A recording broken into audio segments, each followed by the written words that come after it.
Boa noite. Boa noite para todos que se encontram aqui conosco no Salão de Estudos do Centro Espírita Vinhos do Senhor, aqui em Pouso Alegre. Boa noite a todos aí que estão nos acompanhando através do Facebook, para que nós juntos possamos, mais uma vez, estudar algo relacionado ao fenômeno mediúnico.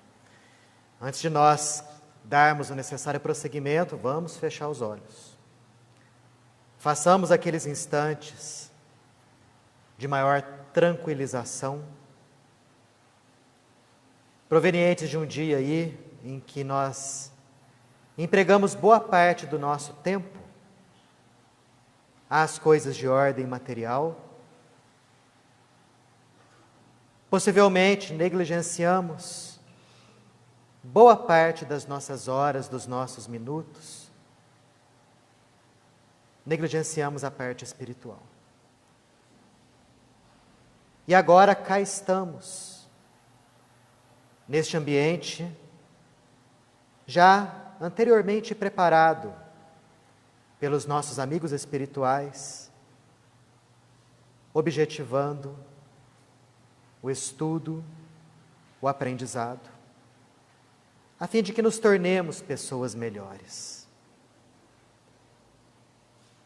Quando nós travamos contato com a doutrina dos Espíritos, conhecemos de modo mais aprofundado o porquê das coisas, por que estamos aqui, qual o nosso real objetivo. E assim devemos agradecer ao Pai essa oportunidade. Oportunidade de trabalho, oportunidade de ganhar o conhecimento necessário, para que saiamos daqui melhores, com o pensamento mais arejado,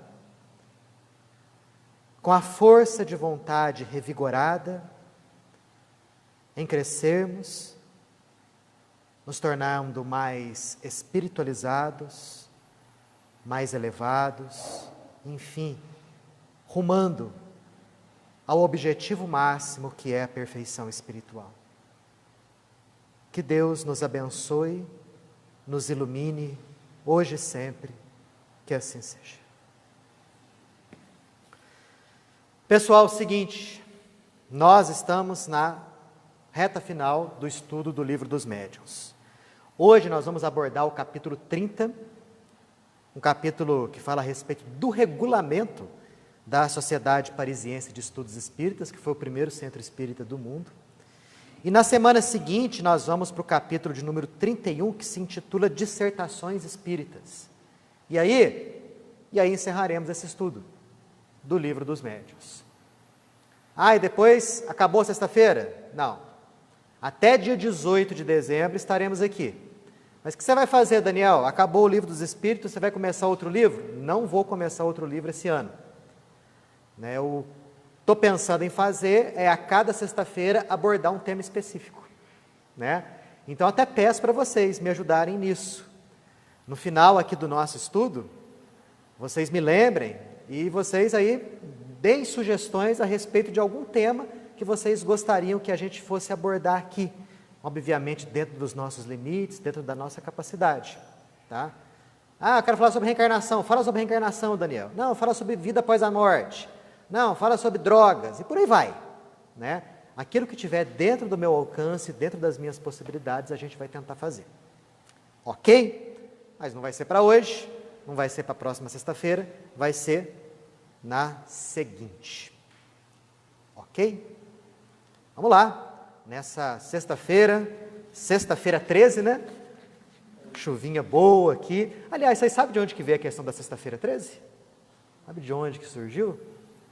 Por que falam que é um dia ruim, que é o dia do azar? Tem várias explicações.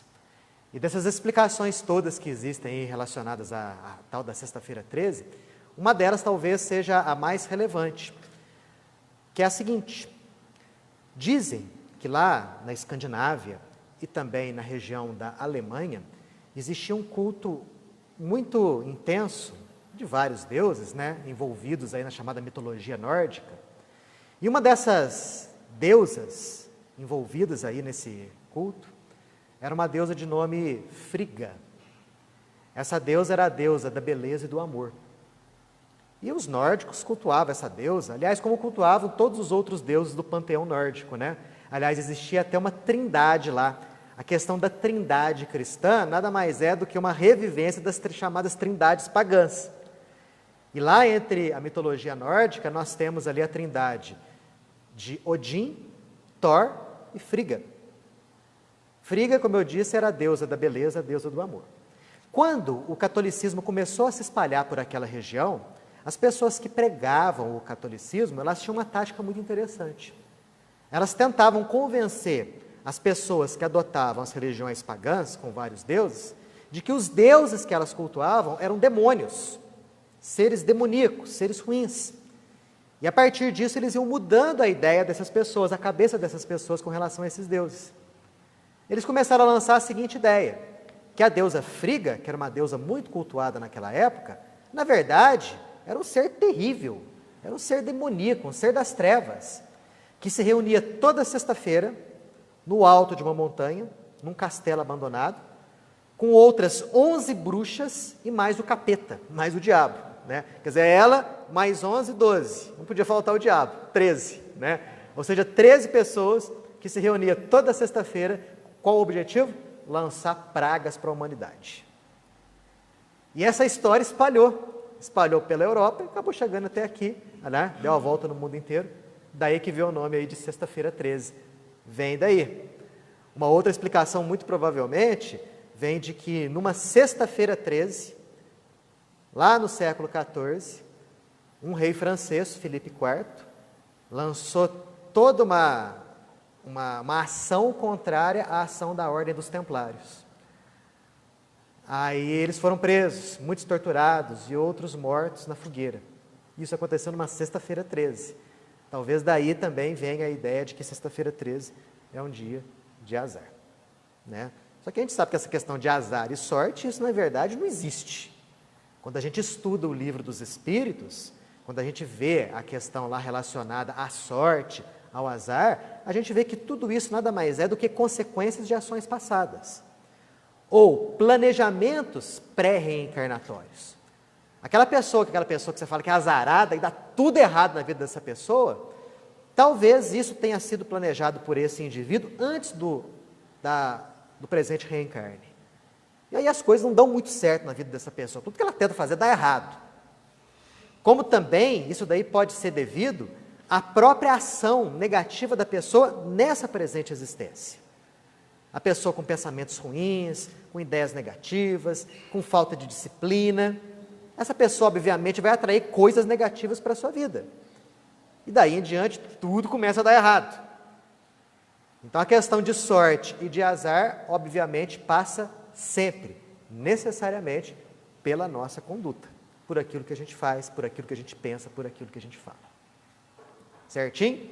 Só uma curiosidade aí com relação à famosa Sexta-feira 13. Né? Bom, pessoal, capítulo 30, penúltimo capítulo do Livro dos Médiuns. Kardec reservou esse capítulo aqui para falar a respeito do regulamento do primeiro centro espírita do mundo, a chamada Sociedade Parisiense de Estudos Espíritas. Conforme consta aqui, ela foi fundada em 1º de abril de 1858 e autorizada por decreto do prefeito 12 dias depois, 13 de abril de 1858. Tem uma curiosidade aqui.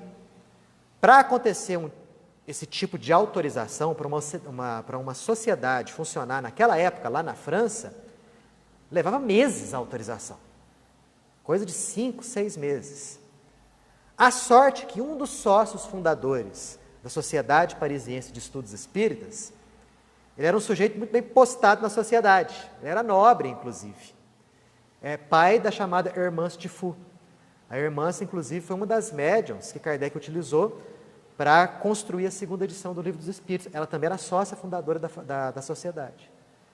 O pai dela, muito influente, e era amigo do ministro de Interior da França. Foi lá no ministro do Interior da França, conversou com ele, libera para nós aí. E aí ele conversou com o prefeito de Paris, e aí 12 dias depois, menos de 2 semanas, foi autorizado por decreto o funcionamento da Sociedade Parisiense de Estudos Espíritas. primeiro centro espírita do mundo. Ué, Daniel, mas não tem o nome de centro? Devia chamar centro espírita, né? Por que sociedade? De onde que vem o nome centro? Por quê? Porque aquela sociedade passou a ser o centro divulgador das ideias espíritas. Como ela era um centro divulgador das ideias, com o passar dos anos, com o passar das décadas, toda a sociedade formada com esse objetivo de divulgação das ideias espíritas foi sendo chamada de centro espírita. Simplesmente isso. Daí que vem a ideia. Algumas curiosidades com relação a centros espíritas, que eu peguei lá da internet, lá no site da FEB. 2016, existiam mais ou menos 14 mil centros espíritas aqui no Brasil. Né? Decorridos aí 4 anos, possivelmente, alguns outros, com certeza, já foram fundados. Em termos de espiritismo no mundo, o Brasil, como todo mundo fala, é a pátria do espiritismo. É o local, é o país onde existem maior número de espíritas. Segundo o último censo aí do IBGE, beirando 4 milhões de pessoas que se declararam espíritas. Se bem que lá no site da FEB, fala que existem pelo menos 30 milhões que se dizem simpatizantes das ideias espíritas. Isso aí a gente vê realmente que existe muita pessoa que fala, eu sou católico, eu sou evangélico, mas essa ideia de vida após a morte aí parece que é interessante, parece que é legal, né? Parece que bate. Reencarnação, vida após a morte, mediunidade. Muita gente, principalmente dentro do catolicismo, tem profunda inclinação para as ideias espíritas. Daí esse número de 30 milhões de simpatizantes, que, convenhamos, talvez não seja um número muito preciso, mas é muita gente, sim. Você vê, 4 milhões de espíritas no mundo, né? Aliás, aqui no Brasil. No mundo inteiro, existem 13 milhões de espíritas. E 4 milhões aqui. O primeiro centro espírita fundado no país foi fundado em 17 de setembro de 1865, em Salvador, Bahia. Chamava-se Grupo Familiar de Espiritismo. O fundador foi Luiz Olímpio Teles de Menezes. Em 1860, aconteceu a primeira tradução de uma obra de Kardec, o Espiritismo na sua mais simples expressão, que, aliás, era a obra que Kardec recomendava para todas as pessoas que queriam saber um pouco mais a respeito de doutrina espírita. A primeira obra que ele recomendava, você tem conhecimento de espiritismo? Não tenho nada, quero entender, quero conhecer. Kardec não dava o Livro dos Espíritos. Ele recomendava essa obra aqui, o Espiritismo na sua mais simples expressão.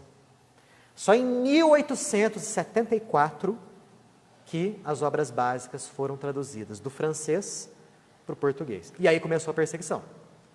Houve uma perseguição religiosa de início, né? Depois começou a haver uma perseguição relacionada às próprias forças, né, políticas aqui do país. O espiritismo foi colocado como sendo uma religião que não poderia ser praticada. Isso durou, pasmem, até 1940.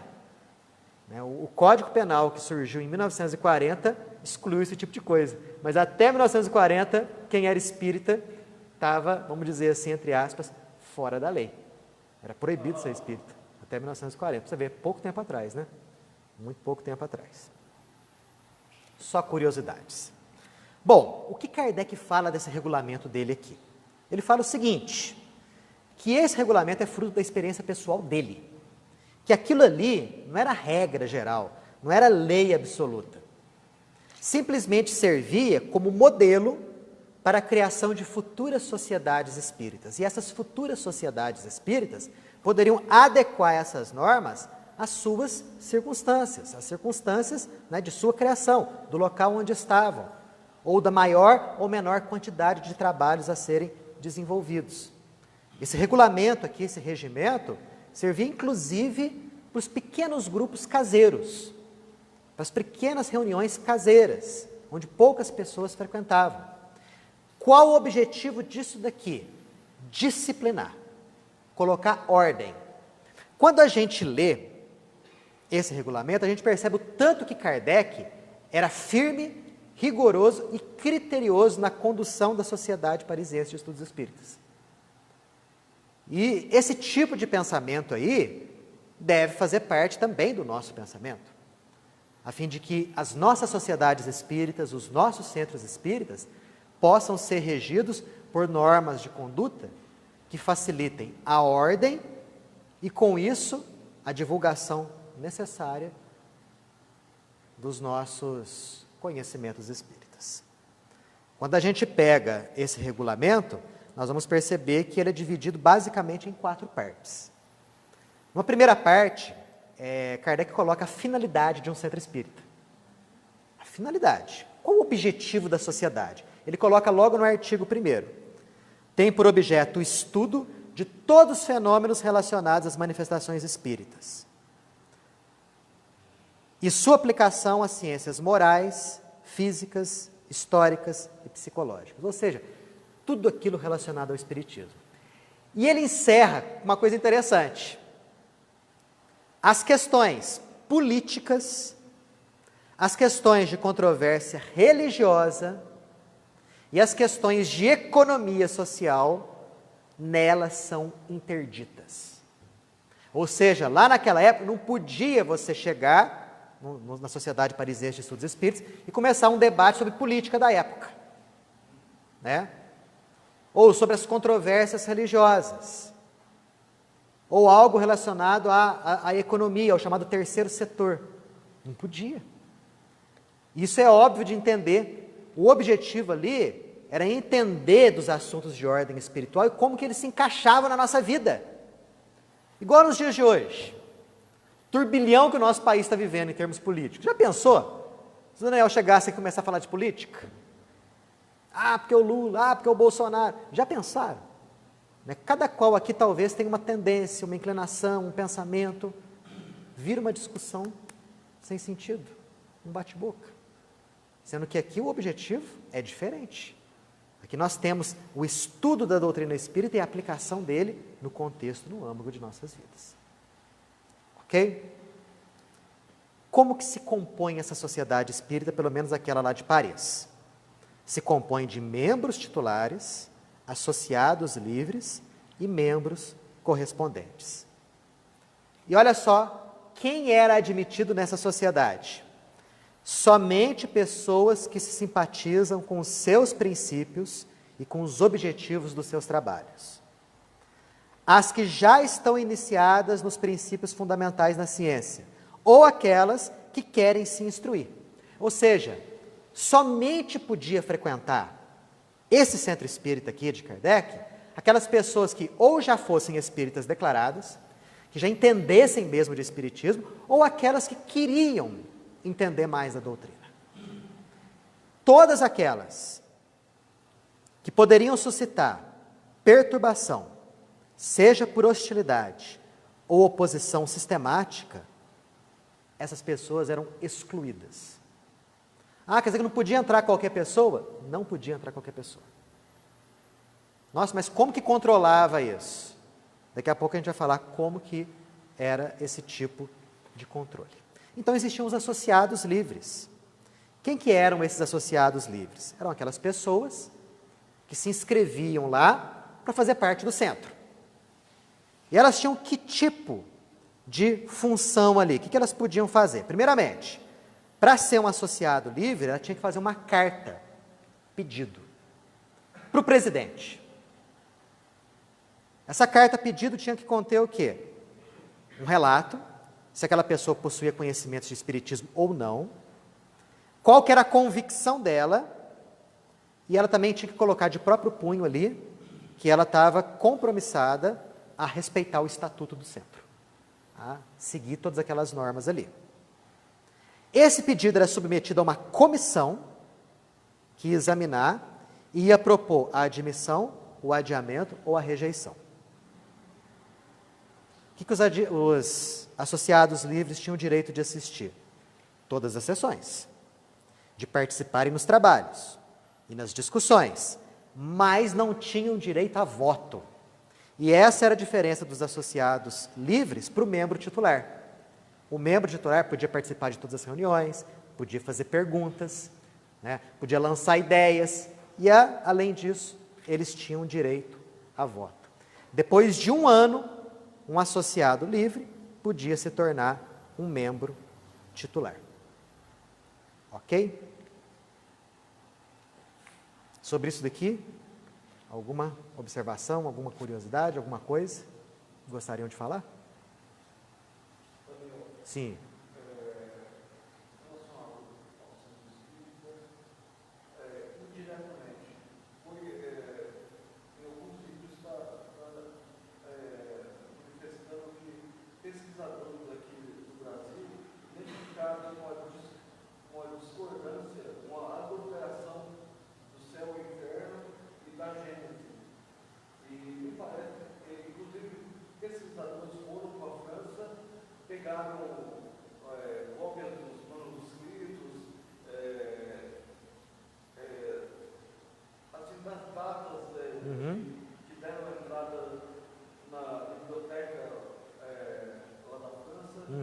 Que já era algo pós-mortem Do Kardec. Sim. ou seja, que Houve sim.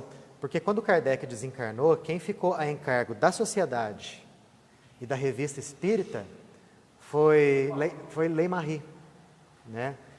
E diz que esse Ley-Marie, segundo aquilo que eu pude levantar de informações, parece que ele não foi muito fiel àquilo que Kardec propunha e àquilo que Kardec praticava.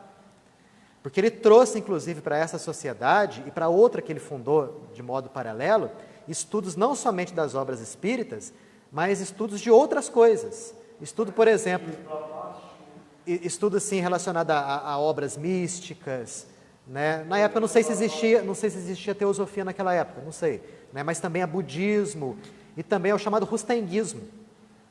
Então começou a haver uma certa mistura entre aquilo que existia de espiritismo mesmo, que era a ideia de Kardec, com aquelas outras ideias ou correntes espiritualistas. E sim, a partir da 5ª edição da Gênese, houve uma série de modificações. A Gênese mesmo correta de Kardec é da 4ª edição para a primeira, 2ª, 3ª, 4ª edição. Da 5ª já existia ali uma série de adulterações. E dizem que o responsável foi justamente esse Ley-Marie, né, que é intitulado por alguns aí como o coveiro do espiritismo na França. Até que ponto isso é verdade, vou ser sincero com vocês, não sei dizer, porque eu já li coisas pró e já li coisas contra a atitude desse sujeito ali. Inclusive ele esteve envolvido com o chamado processo dos espíritas, que aconteceu em 1870 e poucos, em que a própria Madame Allan Kardec, Amélie Gabrielle Boudet, foi levada à barra dos tribunais, e ele, Ley-Marie, também, né, pelas chamadas fotos espíritas. Depois vocês pesquisem um pouco mais a respeito disso, para a gente saber. Bastou Kardec desencarnar, o negócio já começou a desandar um pouco, mas isso é verdade. inclusive a ex-esposa do Kardec, eu vi um outro vídeo e parece que eles causaram muito prejuízo para ela com a morte de Kardec. Parece que eles retiraram ela da casa que ela morava. Ela foi realmente perseguida. Mas por quê? Porque existia todo o interesse de vários poderes na época em acabar com a doutrina espírita.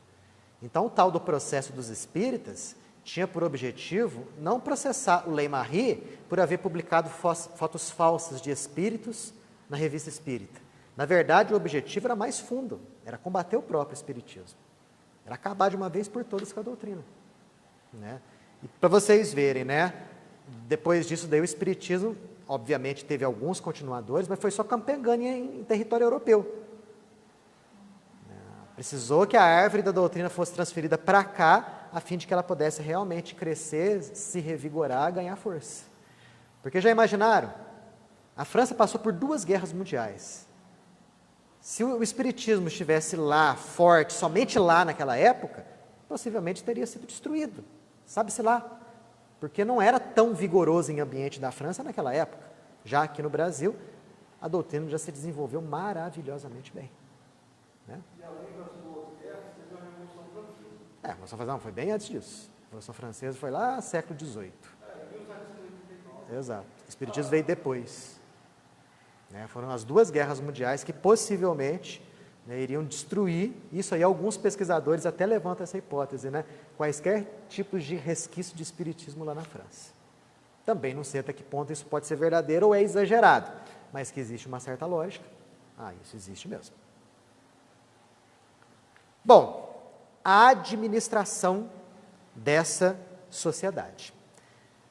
A sociedade de Kardec, essa daqui, era composta por um presidente, por um vice-presidente, por um secretário principal, por secretários auxiliares e por um tesoureiro.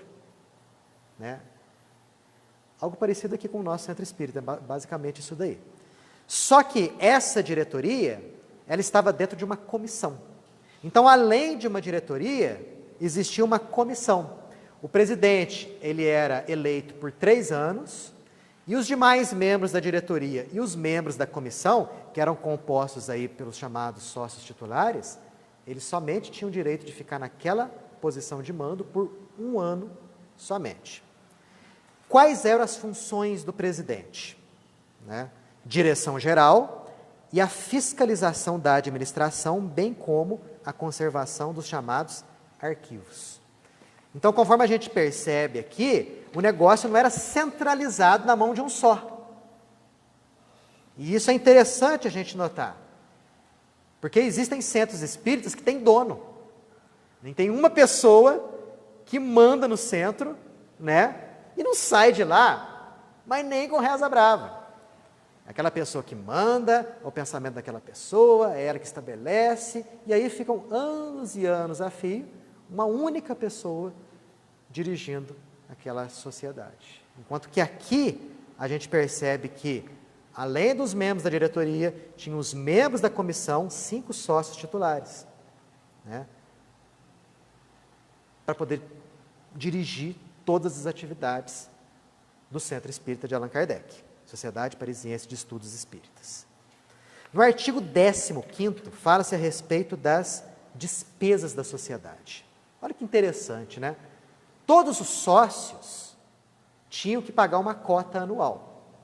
Kardec coloca aqui até o valor, né? O valor de 24 francos para os titulares e de 20 francos para os chamados associados livres. Eu tentei, busquei na internet a cotação do franco francês lá naquela época, né? Século XIX. Pesquisei, não achei. Só achei do franco atual, que aliás nem existe mais. É euro, né? A partir de 2002 não existe mais o franco francês. É o euro. Mas se a gente for fazer um cálculo com base no franco francês, por ano, né, que tinha que pagar de uma vez, a pessoa tinha que pagar mais ou menos em torno de R$35, se fosse sócio titular, ou R$30 se fosse um sócio livre. Né? Se a gente for levar em consideração a cotação do franco. Isso pagava de uma única vez. E quando o indivíduo pagava, ele recebia um cartão do tesoureiro. Ele pagava para o tesoureiro dava um cartão. Aquele cartão era o ingresso dele nas reuniões. Então, olha que interessante, ficava um sujeito ali na porta, que era o chamado comissário. Os comissários também eram eleitos, né, por 1 ano. O objetivo do comissário era promover um bom andamento, uma boa organização das reuniões. É mais ou menos o que muita gente faz aqui, né? Arruma as cadeiras, arruma lá os copinhos, né? Coloca lá o papel higiênico, fica lá na porta recebendo o pessoal, né? Tem lá agora a assinatura. Chama a atenção de quem tira a máscara. Né? Quer dizer, naquela época já existia o comissário. Então o comissário, quando chegava um sujeito lá, o comissário tinha que ver esse bilhete de entrada dele. Esse cartãozinho. Se não tivesse cartãozinho, não entrava. Não entrava. A não ser o caso excepcional dos ouvintes. Mas para o indivíduo ser ouvinte, ele tinha que, primeiro, enviar um pedido por escrito ao presidente, e 2 sócios tinham que ser os fiadores morais daquele ouvinte. Quer dizer, ele só podia entrar mediante a autorização do próprio presidente da sociedade. E ele podia fazer isso uma única vez só, não podia ficar indo toda hora, só uma única vez. Tinha que ficar calado, não podia falar nada, não podia abrir a boca. Ia só para assistir realmente. Fala, Vicente. Quanto será que é o poder de compra? Quantos francos você falou? Olha, 24 francos. Qual é o poder Então, eu busquei saber isso, daí não consegui achar, sabe? E eu acho que é muito, assim, naquela época, eu acho que o valor hoje equivaleria aos R$ 500. Pode ser isso daí, será? Pode ser. O dinheiro, você vê, Desvaloriza, né? você vê, Vai desvalorizando. a gente vê filme antigo dos Estados Unidos, que um carro custava $10.000, né? Na década de 60, né? Era um carrão. Então, eu acho que é um valor bem acima da... Não, bem acima. Esse valor que eu coloquei aqui é com base em 2002. A gente está falando de 1861 aqui. Então, obviamente, houve uma grande desvalorização e o valor, na época, realmente era bem maior do que esse aqui. Pago de uma única vez. Ó, ali, ó, cash. Fala. Isso é uma analogia entre a assinatura da revista. Conseguiu ver isso? Não? Aí poderia fazer uma analogia com a revista. Nossa, é mesmo, olha só, Donida. Boa ideia essa daí. Hein? A gente vê a assinatura da revista naquela época e vê a assinatura da revista hoje. E dá para fazer uma certa comparação. Boa, olha só, não tinha pensado nisso. Vou buscar saber isso daí. E se eu esquecer, Donizete, você já faz isso para a gente também. Não, a revista espírita você tinha que assinar. Então tinha um certo valor de assinatura. Você pega o valor de assinatura da revista espírita hoje. Não, eu estou comparando o valor da assinatura com a taxa que era cobrada. Pode ser também. Né? Aí dá para ter uma certa ideia aí de quanto que a pessoa pagava. Pagava para quê? Para manter a estrutura do centro, né? Para o centro funcionar. E o que sobrava depois de pagar aluguel e entre outras coisas, o presidente decidia qual era o destino que ia se dar àquele dinheiro restante. Porque tinha um aluguel, a sala era alugada.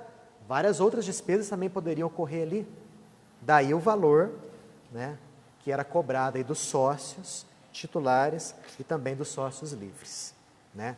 E o cartão da admissão também. A terceira parte aqui fala das sessões. Olha que interessante.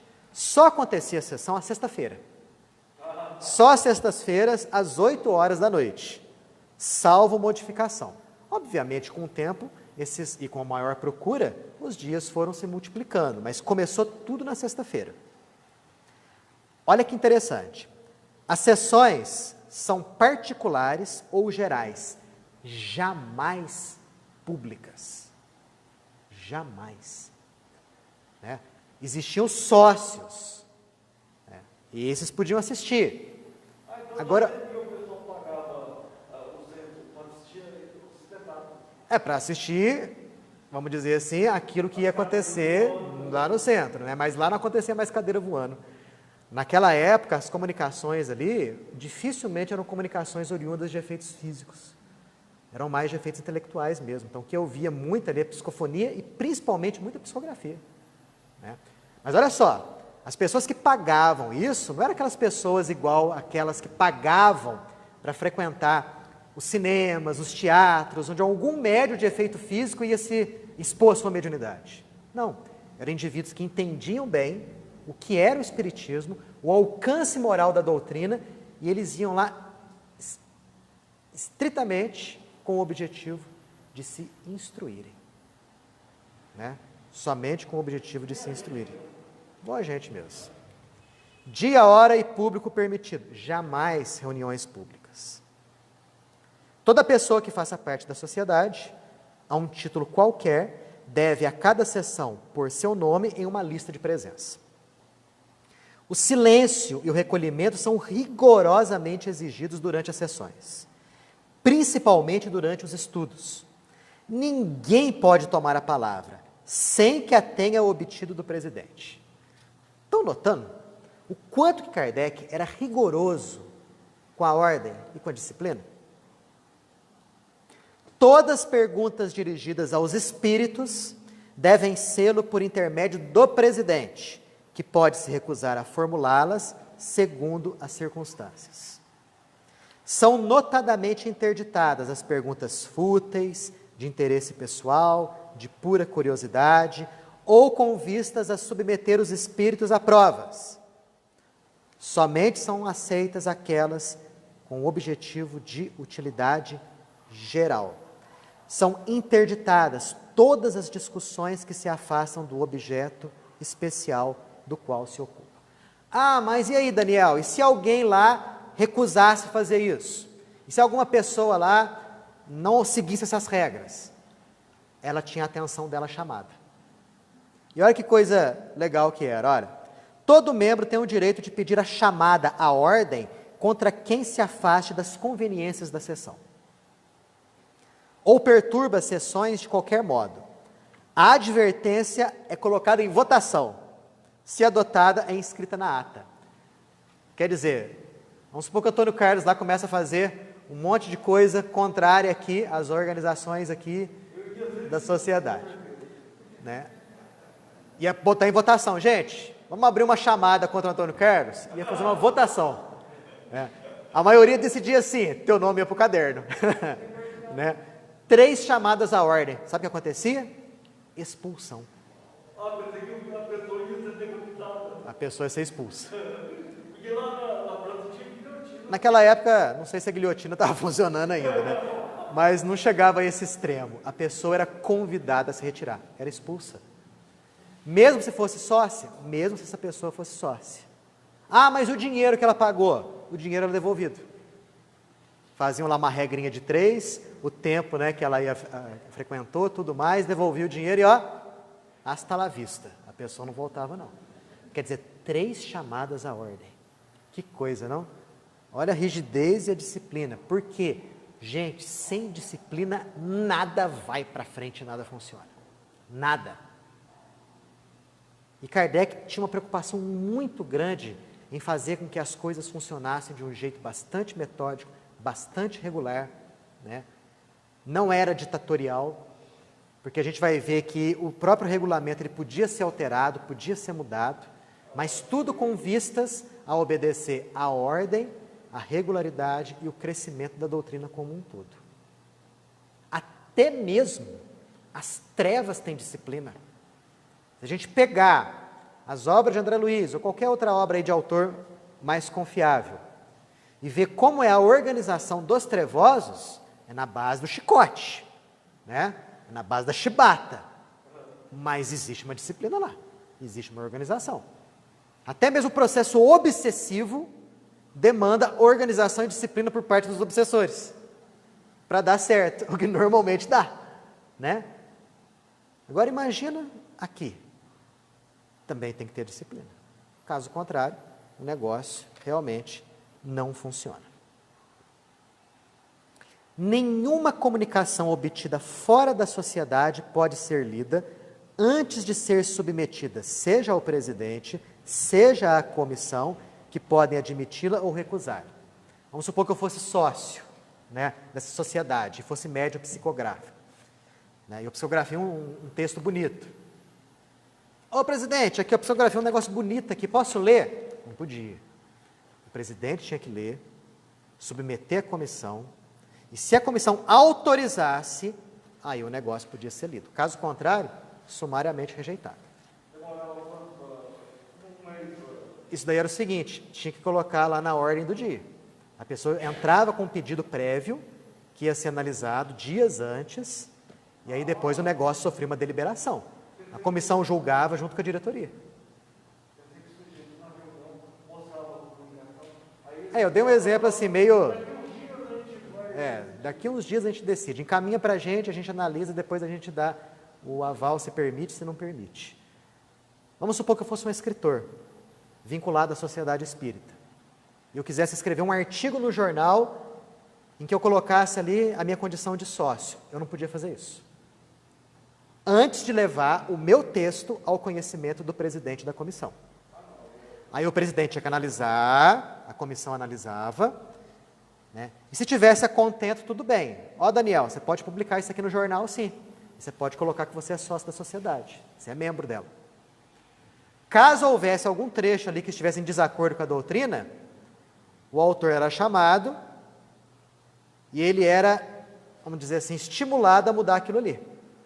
Ó, muda isso daqui, que não está correto e tal. Se a pessoa se recusasse, ela não poderia colocar que era membro da Sociedade Espírita de Paris.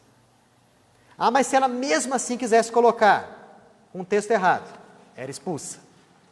Expulsa da sociedade. Desse jeito? Desse jeito. Com essa firmeza? Exatamente, com essa firmeza. Olha como é que o negócio era. As sessões particulares são reservadas aos membros da sociedade e ocorriam na primeira, na terceira e, se houver, na quinta sexta-feira de cada mês. O que acontecia na sessão particular?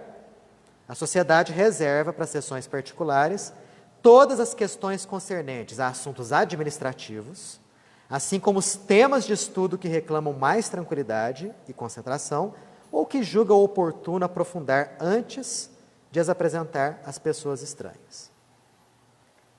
Nenhuma pessoa estranha é admitida às sessões particulares, salvo casos excepcionais. As sessões gerais aconteciam na segunda e na quarta sexta-feira de cada mês. As sessões gerais, a sociedade autoriza a admissão de ouvintes estranhos que podem assistir temporariamente a elas, sem delas fazer parte. E ela pode retirar a autorização quando julgar oportuno. Somente era autorizado o ouvinte que se aspirava a se tornar membro ou que se simpatizava com os princípios espíritas. A admissão deve ser recusada de maneira absoluta a quem a ela não estivesse atraído, senão por um motivo de curiosidade, ou cujas opiniões sejam hostis. Então, se eu fosse um sujeito estranho e quisesse entrar para poder assistir uma sessão, eu só podia fazer isso se fizesse um pedido por escrito, se eu colocasse a minha condição de simpatizante da doutrina ou com um desejo em aprender, e não obstante, 2 sócios tinham que ser os avalistas. Tinham que assinar lá que aquele lá realmente podia assistir como ouvinte às reuniões. A que ponto a coisa chegava, né? Outra coisa interessante.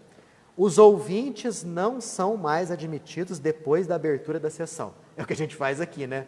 Deu 8 horas, tchum, tranca a chave, né? Isso tanto nas reuniões abertas como as nossas e principalmente nas reuniões mediúnicas. Questão de disciplina.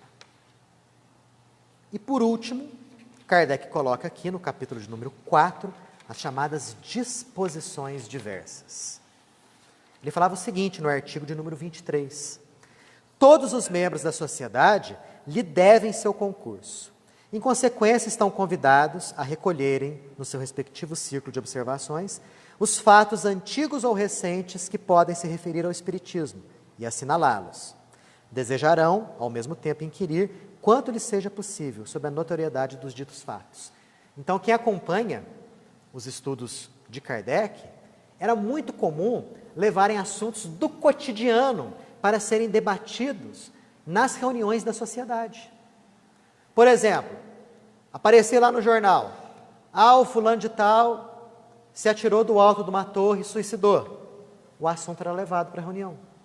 Era lido, debatia-se a respeito do suicídio, se bobear, já montava uma reunião mediúnica ali, evocava o sujeito, para ver se esse sujeito realmente aparecia, e normalmente sim, para dar alguma comunicação.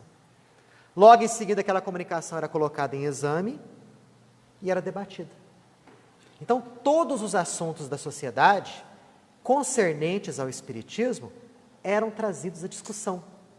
E é isso que o Espiritismo tem que fazer nos dias atuais. Nós não podemos ficar desconectados da realidade. Nunca. Todos os assuntos podem e devem ser debatidos sob as luzes da doutrina espírita. Se você pegar o Livro dos Espíritos, você vê ali assunto para tudo. Daí a importância nossa de, quando virmos alguma notícia, lermos alguma coisa, sempre buscar relacionar aquilo que a gente está vendo, aquilo que a gente está ouvindo, com os assuntos que a doutrina espírita nos traz. Porque assim como todos nós somos espíritos, e a doutrina espírita se dirige aos espíritos, ela está presente em toda a sociedade. E aí a gente tem um grande material de estudos, de apreciação, para fazer inclusive a nossa doutrina se desenvolver. E por último, no artigo de número 29, Kardec coloca aqui que o presente regulamento poderá ser modificado, se for o caso. As proposições de modificações não poderão ser feitas à sociedade, senão pelo presidente, ao qual deverão ser transmitidas, e no caso que tenham sido admitidas pela comissão. Então era tudo certinho, tudo bonitinho, tudo bem organizado. Por que eu fiz questão de colocar esse estudo desse capítulo 30? Para mostrar como era o pensamento de Kardec. Para mostrar o quanto que ele era preocupado com um bom andamento da doutrina que era recém-nascida das mãos dele. Sobre tudo isso que a gente conversou, alguém quer falar alguma coisa? Alguma observação, alguma pergunta? Sim. Dentro do assunto, mas você fala sempre da revista espírita. E agora, hoje você falou de assinatura. Eu gostaria de saber. Assinatura da Revista Espírita. Obviamente a Revista Espírita da França não existe mais. Não. Né? Agora, se você entrar no site da FEB, existe uma revista que é o Reformador, que a FEB publica, até nos dias de hoje, né? Que, vamos dizer assim, é como se fosse uma revista oficial da Federação Espírita Brasileira. Agora, a Revista Espírita de Kardec mesmo, foi até 1869, que foi a época da desencarnação dele, foi um pouquinho mais com o Lei Marie, e depois em França ela deixou de existir.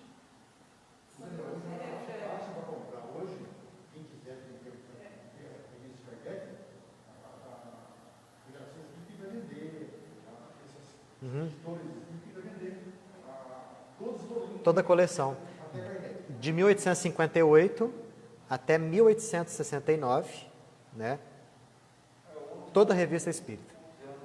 Exatamente, 11 anos. E tem muito assunto. Muito assunto. Tem muito assunto que, inclusive, você não vê nas obras básicas. Muita coisa curiosa e interessante. Tem um aplicativo que chama Kardec. Sim. Lá tem todas as obras. Boa lembrança. Verdade. Lá tem elas na íntegra. Chama-se Kardecpedia. Dá para baixar o aplicativo no celular, no tablet, e ali você coloca o verbete que você quer, o assunto, né? Por exemplo, reencarnação. E aí o aplicativo já te dá aquele assunto, reencarnação, em todas as obras de Kardec e com a página, inclusive. É muito bom esse aplicativo. Chama-se Kardecpedia, dá para baixar gratuitamente. Hoje em dia está tudo muito facilitado, né? Eu lembro na época que eu comecei a fazer palestra, era mais complicado. E olha, não faz tanto tempo assim, né? Não faz tanto tempo assim. A gente pegava vários livros, né? Juntava aqui tanto de livro, pegava um pouquinho dali, um pouquinho a colar. Com isso daí, com a centralização na internet, ficou muito mais fácil. É claro que você tem que ter bastante critério de onde você está pegando, né? Para não pegar nenhuma coisa adulterada. Mas se você pegar das fontes certas, no meu celular, por exemplo, lá no cartão de memória do celular, tem um monte de livro espírita. Antigamente, eu levava para os lugares onde eu trabalhava, quando sobrava um tempinho, eu levava 3, 4, 5 livros para poder elaborar um estudo, uma palestra. Hoje eu não faço isso. Levo só o celular. Já está tudo lá. Basta acessar, é tudo muito mais fácil com a tecnologia. Então lá, na internet, dá para encontrar a Revista Espírita de Kardec. Sim. Fazer uma propaganda da Livraria Intelecto, ali tem alguns volumes da revista. Livraria Intelecto tem alguns volumes espíritas. Da Revista Espírita tem também? Tem. Não sabia. Certinho, pessoal? Beleza, maravilha. Hoje em dia está tudo muito facilitado, né? Ainda bem. Então, esse foi o penúltimo capítulo dessa obra. Semana que vem vai ser o último, Dissertações Espíritas. Nós, obviamente, não vamos ler todas as dissertações espíritas, mas nós vamos ler aquelas que são verdadeiras e aquelas que Kardec considerava como falsas. Então, tem uma que é falsa, que está assinada ali como Jesus Cristo. Eu vou ler essa. E depois tem uma verdadeira que é atribuída a Jesus também. E Kardec explica por que ele considera aquela que é falsa, e aquela que é verdadeira, por que ele acha que é verdadeira. Dá para a gente ter uma boa ideia de como que ele analisava, com o espírito crítico que ele tinha, tudo aquilo que era proveniente do plano espiritual. É o mesmo senso crítico que a gente tem que buscar desenvolver na análise de tudo aquilo que vem do plano espiritual. Porque o mercado editorial espírita é riquíssimo, né? Tem muita obra boa por aí e tem muita porcaria também. Então a gente tem que ter o necessário critério, o necessário bom senso para poder separar o joio do trigo, para não ficar perdido no meio desse monte de informações. Tá?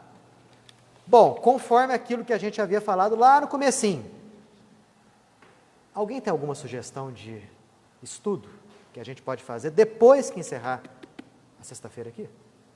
Algum tema? Fala. Que tal falar sobre, que eu acho muito interessante, auto-perdão? Auto-perdão. Bom tema.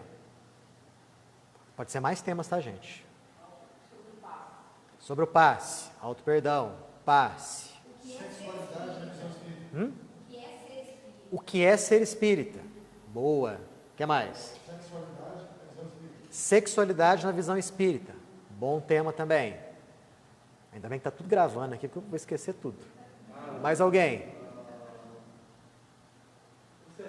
Obsessão. Tá bom? Suicídio. Muito bom. Depressão.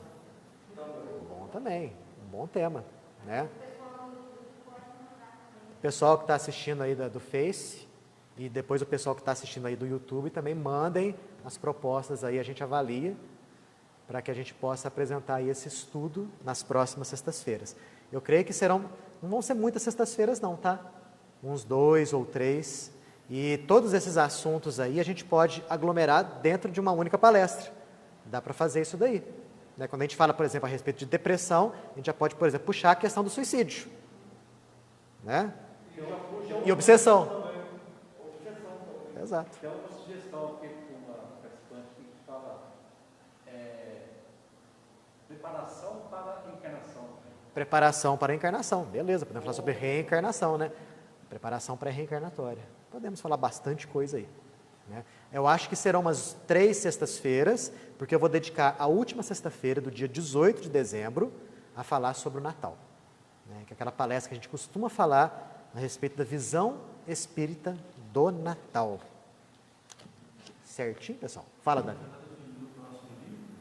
Ah, beleza, já tinha esquecido disso aí. Ó, ano que vem, nós vamos retomar, eu acho que na última semana de janeiro, acho que é a última semana de janeiro que a gente vai retomar os nossos estudos, Obreiros da Vida Eterna, que é a 4ª obra da série André Luiz. Já falamos Nosso Lar, Mensageiros, Missionários da Luz, Obreiros da Vida Eterna. Dia 29 de janeiro? Dia 29 de janeiro, então, já está marcado. Beleza? Então, vamos lá.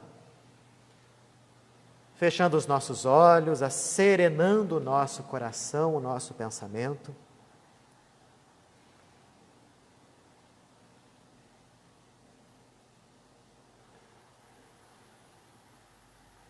Vamos agradecer a Deus a oportunidade do estudo, a oportunidade do aprendizado, já que esse momento, como foi dito lá no início, esse momento reencarnatório nosso é o melhor. Estamos passando aí por situações diversas, seja de ordem particular, seja de ordem coletiva, que nos incitam a um processo de amadurecimento, de mudança e, obviamente, de crescimento espiritual. Não devemos nunca nos deixar abater, já que somos imortais. A vida que estamos tendo agora na carne se mostra repleta de situações que fazem com que nós cresçamos quando bem sabemos passar por elas. Nunca estamos sozinhos. Existe sempre aquele irmão, encarnado ou desencarnado, que está perto de nós, nos orientando, nos ajudando, nos auxiliando de modo geral. Existem inúmeros seres, encarnados e desencarnados, que querem o nosso bem, que se simpatizam conosco, que avalizaram a nossa reencarnação, que são nossos entes queridos, os nossos amigos dessas e de outras vidas. Então ninguém está sozinho. Todos nós estamos muito bem amparados. Que o Mestre de Nazaré, que Jesus Cristo, seja sempre visto por nós como o caminho à verdade que nos conduzirá à verdadeira vida. Graças a Deus.